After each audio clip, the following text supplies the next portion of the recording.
1986 நடந்த ஒரு ஆக்சிடென்ட் ஆனா இப்ப வர காட்டியுமே உலகத்தை எஃபெக்ட் பண்ணிக்கிட்டு இருக்குன்னு சொல்லலாம்.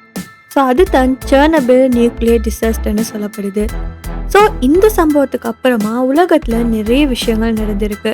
இப்ப வர காட்டியுமே இதால எஃபெக்ட் இருந்துகிட்டு தான் இருக்குது.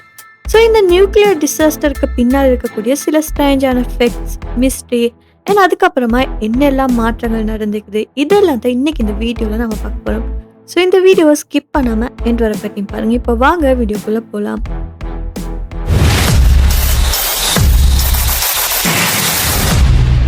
முதல்ல இந்த செர்னோபில்ல என்னெல்லாம் நடந்துச்சுன்னு சொல்லி பார்க்கலாம்.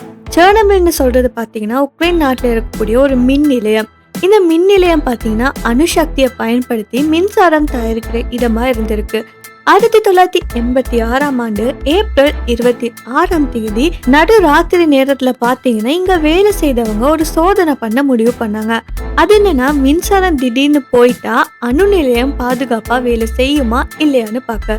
ஸோ அப்படி தெரிஞ்சிக்கத்தான் இந்த சோதனையை பண்றாங்க.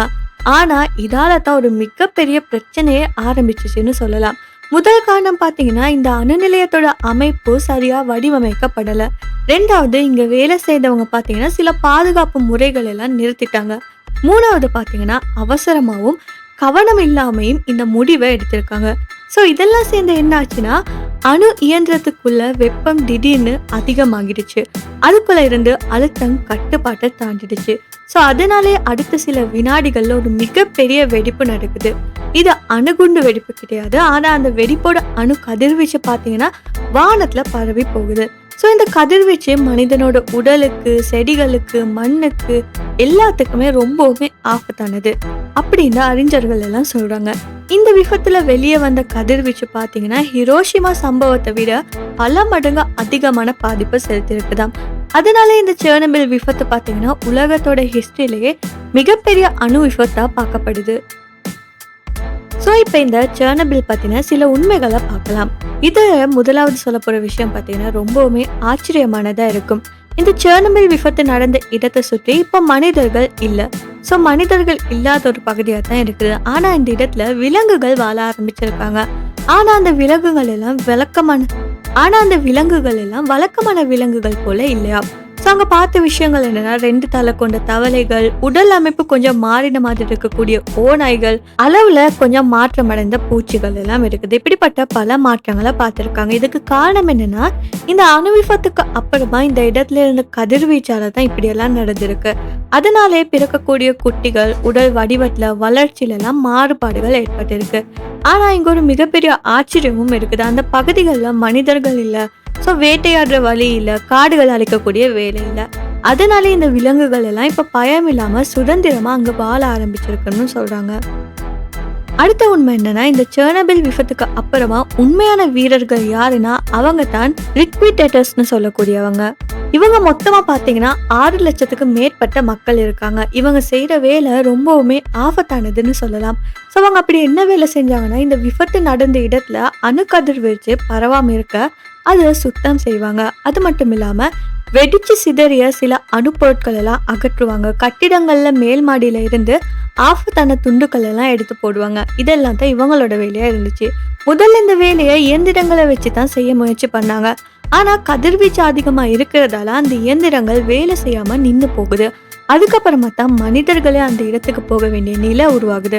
ஸோ அதனாலே ஒவ்வொரு மனிதனுக்குமே மேல் மாடியில 30 வினாடிகள் முதல் 90 வினாடி வரை மட்டும்தான் நேரம் கொடுத்துருந்துச்சு. ஸோ அதுக்கு மேலே இருந்தாங்கன்னா அவங்களோட உடம்புக்கு மிகப்பெரிய ஆபத்து வர சான்சஸ் இருக்கு. ஸோ இந்த வேலையை செய்த பலருக்கு பார்த்தீங்கன்னா பல வருடங்கள் கழிச்சு கடுமையான நோய்கள், குறிப்பாக கேன்சர் வந்திருக்குன்னு சொல்லப்படுது. ஆனால் அவங்க செய்த தியாகம் தான் முழு நாட்டை மட்டும் இல்லாமல் முழு உலகத்தையுமே ஒரு மிகப்பெரிய ஆபத்திலிருந்து காப்பாத்துச்சுன்னு சொல்லலாம். அடுத்த உண்மை என்னன்னா, இந்த செர்னோபில் விபத்து நடந்ததுக்கு அப்புறமா இங்க இருந்த மக்கள் கிட்ட அரசு அதிகாரிகள் என்ன சொன்னாங்கன்னா, இது ஒரு தற்காலிகமான இடம்பெயர்வும் மட்டும்தான். 2-3 நாட்கள்ல நீங்க திரும்பி உங்க வீட்டுக்கே போகலாம்னு சொல்லி. அதனாலே மக்கள் என்ன நினைச்சாங்கன்னா, கொஞ்ச நாளுக்கு தானே போக போறோம், ஸோ திரும்ப வந்துடலாம்னு சொல்லி அவங்களோட வீட்டுக்குள்ள இருந்த சாப்பாடு, உடைகள், செல்லப்பிராணிகள், முக்கியமான பொருட்கள் இது எல்லாத்தையுமே முழுசா எடுத்துட்டு போகல. ஸோ அவங்களோட வீட்டை அப்படியே விட்டுட்டு வெளியே போனாங்க. ஆனால் உண்மை என்னன்னா, அவங்க ஒரு நாளுமே திரும்ப வரலன்னு சொல்லலாம். ஒரே ஒரு நாள்ல ஆயிரக்கணக்கான மக்கள் வாழ்ந்த வீடுகள் இது எல்லாத்தையுமே விட்டுட்டு அந்த நகரமே முழுமையா வெறிச்சோடி போயிடுச்சுன்னு சொல்லலாம். அந்த மக்களுக்கே தெரியாம அவங்களோட கடைசி நாள், கடைசி பார்வை, கடைசி வாழ்க்கை அந்த நகரத்தோட முடிவாவே மாறி இருக்கு. ஸோ இந்த விபத்துக்கு அப்புறமா பல வருடங்கள் ஆகினாலுமே அந்த இடத்துல அணுக்கதிர்வீச்சு இன்னுமே முழுசா போகலைன்னு சொல்லப்படுது. இந்த இடம் இப்ப ஆள் இல்லாத ஒரு நகரமா மாறிடுச்சு. அதனால இதை கோஸ்ட் டவுன் எல்லாம் சொல்ல ஆரம்பிக்கிறாங்க. அங்க ஒரு நகரம் இருந்துச்சு. அந்த நகரத்தோட பேர் பார்த்தீங்கன்னா பிரிபியாட்னு சொல்லப்படுது. ஸோ அந்த இடத்துல ஆயிரக்கணக்கான மக்கள் வாழ்ந்தாங்க, குடும்பங்கள் இருந்துச்சு, பள்ளிக்கூடங்கள் எல்லாம் இருந்துச்சு. ஆனா இந்த விபத்து நடந்த சில நாட்கள்லே அங்கிருந்து எல்லாருமே வெளியே போயிட்டாங்க. இப்ப அந்த நகரத்துல என்ன இருக்குன்னா வெறிச்சோடி போன கட்டிடங்கள், குழந்தைகள் விளையாடுற பொம்மைகள்னு சொல்லி நிறைய விஷயங்கள் இருக்குது. அங்க போய் பார்த்தா நேரம் அப்படியே நின்ன மாதிரியே தோணும். பல வருடங்கள் கழிச்சும் அந்த இடம் அதே நிலையில தான் இருக்குது. ஏன்னா இந்த செர்னோபில் விபத்துக்கு அப்புறமா உலகம் நிறைய விஷயங்களை கற்றுக்கிட்டு இருக்கு. அணுமின் நிலையங்களுக்கான பாதுகாப்பு விதிகள் எல்லாம் ரொம்பவுமே கடுமையா மாற்றப்பட்டிருக்கு. அணு இயந்திரங்களோட அமைப்பெல்லாம் மேம்படுத்தப்பட்டிருக்கு. பெரிட்டர் நேரத்துல எப்படி செயல்படணும்னு சொல்லி எல்லா நாடுகளுக்கும் புரிஞ்சிருக்கு. இப்போ செர்னோபில்ல என்ன இருக்குன்னா அந்த வெடிச்ச அணு நிலையத்தோட மேல பெரிய இரும்பு மூடி போடப்பட்டிருக்கு. ஸோ அந்த மூடியோட வேலை அணு கதிர்வீச்சு வெளியே வராம கட்டுப்படுத்தி வச்சிருக்கிறது. ஆனா விஞ்ஞானிகள் என்ன சொல்றாங்கன்னா இந்த பகுதி இன்னும் ஆயிரக்கணக்கான ஆண்டுகள் ஆனாலுமே கூட மனிதர்களுக்கு வாழ ஏற்ற ஒரு பகுதியா மாறாதுன்னு சொல்லி.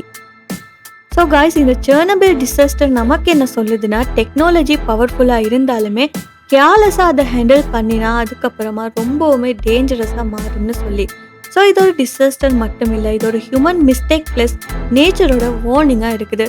ஸோ இந்த செர்னோபில் கதையை பற்றி நீங்கள் என்ன நினைக்கிறீங்கன்னு சொல்லி கமெண்ட்டில் சொல்லுங்கள். இந்த வீடியோ பிடிச்சிருந்தா மறக்காம இந்த வீடியோவை லைக் பண்ணி ஷேர் பண்ணி மறக்காம நம்ம யூடியூப் சேனலையும் சப்ஸ்கிரைப் பண்ணிக்கோங்க.